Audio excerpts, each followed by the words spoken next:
Ассалаумағалейкум ардақты ағайын. Бүгін шартарапқа айтылар ақпарат шахтадан басталады. Алдымен оқиғаны баяндайық. 17 тамыз күні сағат 10-нан 5 кеткенде Қарағанды облысындағы ArcelorMittal теміртау компаниясына тиесілі Қазақстан шахтасынан өрт шықты.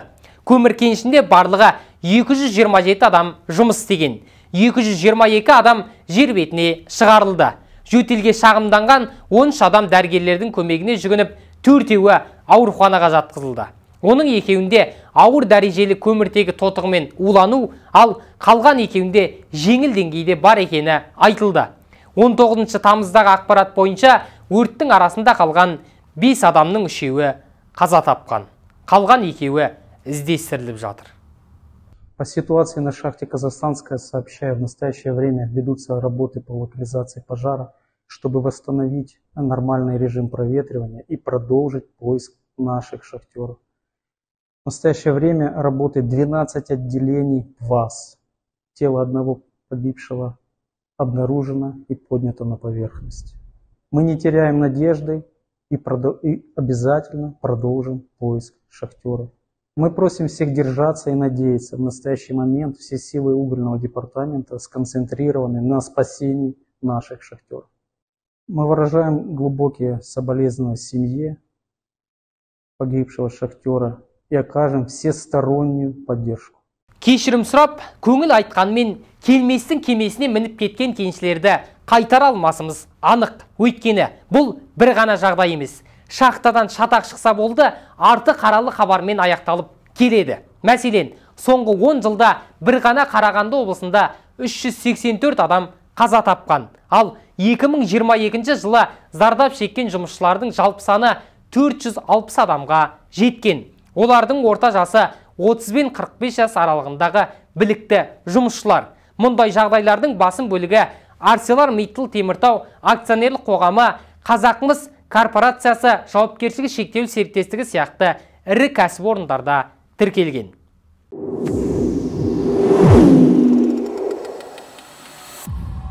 Қара алтын қазуға кеткен қазақ қашанға қара жамылады? Жауабы табылмайтын сұрақ болып тұр бұл қазір. Десек те, Қазақстан шахтасындағы апаттан соң президент ArcelorMittal теміртау компаниясына қатаң ескертпе жасады. Үкіметке ArcelorMittal теміртау компаниясы мен жұмысшылардың қауіпсіздігін мүлтіксіз қамтамасыз ету бойынша келіссөз жүргізу тапсырылды. Шетелдік компанияға тиесілі кәсіпорындардағы апаттардың жиі болуы, олардың инвестициялық және өзге де міндеттемелерін өрескел бұзғанын көрсетеді. Мұндай жағдайлар олардың Қазақстан нарығында қызмет етуіне қатысты шешім шығаруға ықпал етеді. Қауіпсіздік дегенді құлаққа қыстырмайтын шетелдік компанияларға құлаққа қыс бұл. Ал біздің талап шахтаға кеткен отандас опат болса, сол компанияның басшысы қатаң жазалануы тиіс.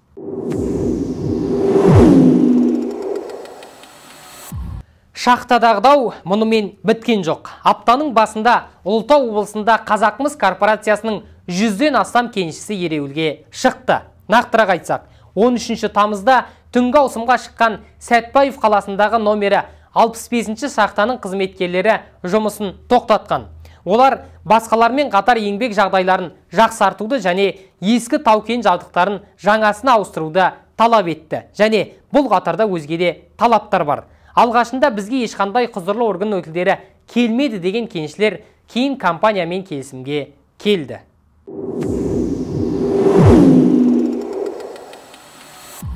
Қазақмыс корпорациясы жауапкершілігі шектеулі серіктестігіне Қазақмыс Коппер иелік етеді. Ал ол компанияларының 100% акциясы KCC-BV атты Нидерландылық холдингке тиесілі. Ал оның 70%-ы олигарх Владимир Кимге, ал қалған 30% корпорацияның бұрынғы басқарма төрағасы Эдуард Огайға тиесілі. Қазақтың қойындағы қазба байлықты сорып, кеншінің жанынан қалтасының қамын көбірек ойлайтын кәсіпкерлерді тезге салар кез келді.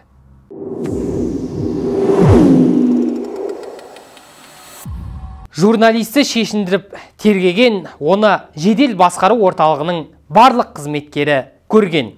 Осы аптада желіні шулатқан жаңалық журналист Сандуғаш Дүйсенованың ұсталуы еді. Талдықорғандық журналистің үстінен қылмыстық істің қозғалуына журналистің мақаласында адам өлімі үшін сотталған Ақжалбеков АК есімді азаматтың ЖСН дерегі көрсетілгені түрткі болған.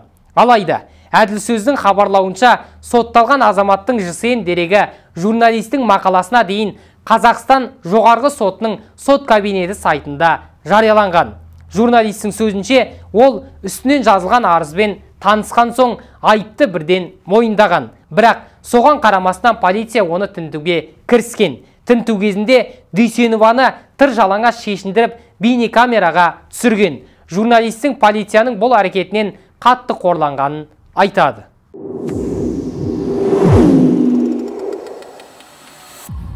Әділсөз сөз бостандығын қорғау ұйымы журналист Сандуғаш Дүйсенованы тінту мен оның үстінен қозғалған қылмыстық істің қаншалықты заңды екенін тексеру жөнінде Қазақстан президенті Қасым-Жомарт Тоқаевқа үндеу жасады. Журналистің сөзіне қарағанда, оны тінтіген бөлмеге полиция департаментінің жедел басқару орталығына тікелей қосылатын видеокамера орнатылған. Журналисті толық шешінуге мәжбүрлеген. Оны ер адамдардан тұратын жедел басқару орталығының барлық қызметкерінің көруіне мүмкіндік болған дейді.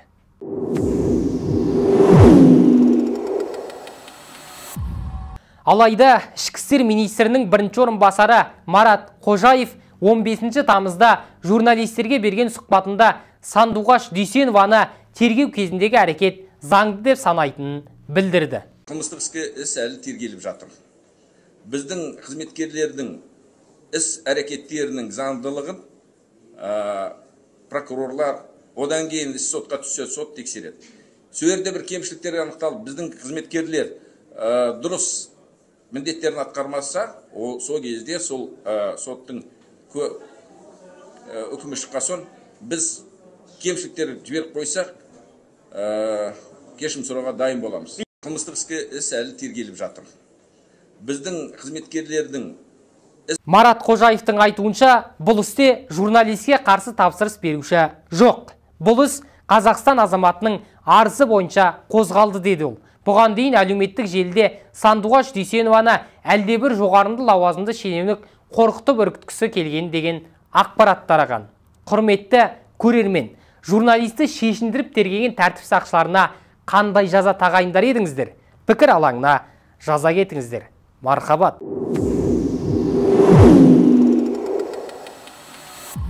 Жемқорлардан тәркіленген қаражат 151,6 миллиард теңгеге жетті. Тәркіленгені қуантады әрине, бірақ бұл біздің елде ас ішпей ақша жейтіндердің көбейгенінің көрсеткіші.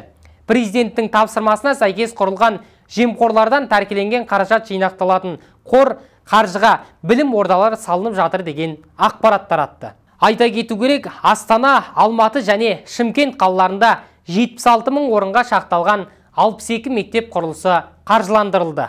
Қордың қызметі мектептерді, қосалқы ғимараттарды және интернаттарды салу және қайта жаңғырту арқылы 3 ауысымдық мектептер мен апатты оқу орындарының мәселелерін шешуге және жалпы білім беру мекемелеріндегі орын тапшылығын жоюға бағытталған. Шетелге шығарылған қыруар қаражатты елге қайтарар болсақ, елдің еңсесі біршама түзелер түрі бар секілді.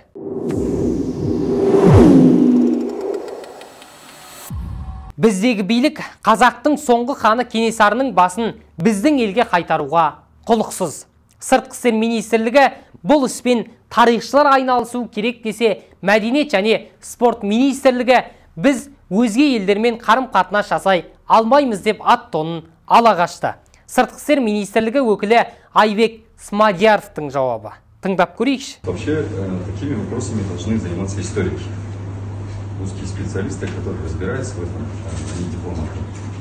Но, тем не менее, через дипломатические каналы к нам поступают запросы от наших профильных ведомств. Мы это направляем уже, соответственно, российской стороне. По некоторым данным, по утверждению российской стороны, этой головы как бы в природе не существует. Ал Кенесары ханның басын отанына қайтару туралы мәселеге мәдениет және спорт министрі Асхат Оралов жауап бермей, қайтадан сыртқы істер министрлігіне сілтей салды. Міне, бейне жазбасы. Сыртқы істер министрлігінен сұраса, олар тарихшыларға сілтейді. Енді ол енді ғалымдармен жұмыс жасау керек шығар. Одан кейін сыртқы істер министрлігі ғой. Біз басқа елдермен, мемлекеттермен қарым-қатынасты тек қана сыртқы істер министрлігі арқылы ұйымдастырамыз. Ол заңда белгілі тәртіп қой.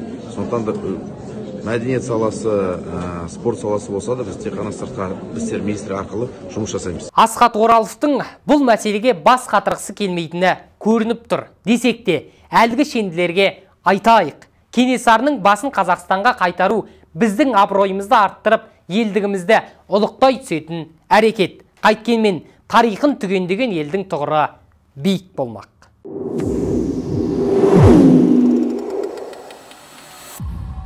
Бұл ақпарат көлік аламын деп армандап, көліктің бағасын көріп, басы қатып жүрген жандарға арналмаған. 2023 жылғы ақпарат бойынша Қазақстандағы көліктердің орташа жасы 20 жылда құрайды. Ал Қырғызстанда 16, Ресейде 15, Өзбекстанда 13, тіпті Тәжікстанда 18 жылда құрайды екен. Қазақстанда 2016 жылдың қаңтарынан бастап жергілікті автоөндірушілер мен ресми импорттаушылар утилизациялық алым төлеуге міндеттелгенде билік жағдайдың жақсаратынын айтқан болатын.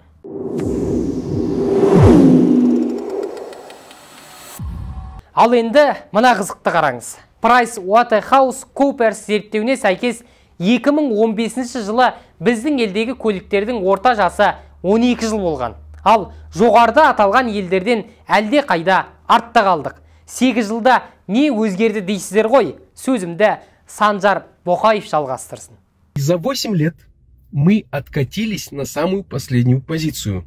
Возьмем ближайших соседей. В 2015 году средний возраст автомобилей в Кыргызстане составлял 18 лет, а в 2023 году он составляет 16 лет, то есть омоложение на 2 года. Кстати, я особо отмечу, что в Кыргызстане нет ни одного производства автомобилей. В Узбекистане в 2015 году средний возраст автомобиля составлял 17 лет, и в 2023 году он составил 13 лет, то есть омоложение на 4 года. И только в Казахстане с 2015 года, вот когда у нас был средний возраст автомобиля 12 лет, вот теперь у нас средний возраст автомобиля 20 лет, да, на 8 лет. И когда я говорил о том, что эта индустриальная политика неправильная, она ведет к дефициту, к удорожанию автомобилей и к устареванию автопарка, что сказал господин Скляр тогда? Есть политологи и люди, которые себя позиционируют, умело манипулируют общественным сознанием, цифрами. Но сейчас мы доказали, что мы были правы. Сұрақ сол, әр жыл сайын жол көлік оқиғасы 9-10%-ға өсіп келеді. Бұған жүргізушілердің жүгенсіздігінен бөлек көлік құралдарының техникалық тұрғыдағы сапасыздығы себеп. Роман Скляр мырза, сіз 2-3 олигархтың лоббиін қанағаттандырамын деп қарапайым қарашаның жағдайын осы деңгейге жеткіздіңіз. Биліктегі әрбір шенеуніктің шешімі мыңдаған адамның тағдырына әсер ететінін ойлау керек. Ал қара бастың қамышын жүргендерге қайыс креслодан орын жоқ. Бүгінгі айтпағым осы. Жақсылық Зинешев, жақсылықта жолыққан шағайын.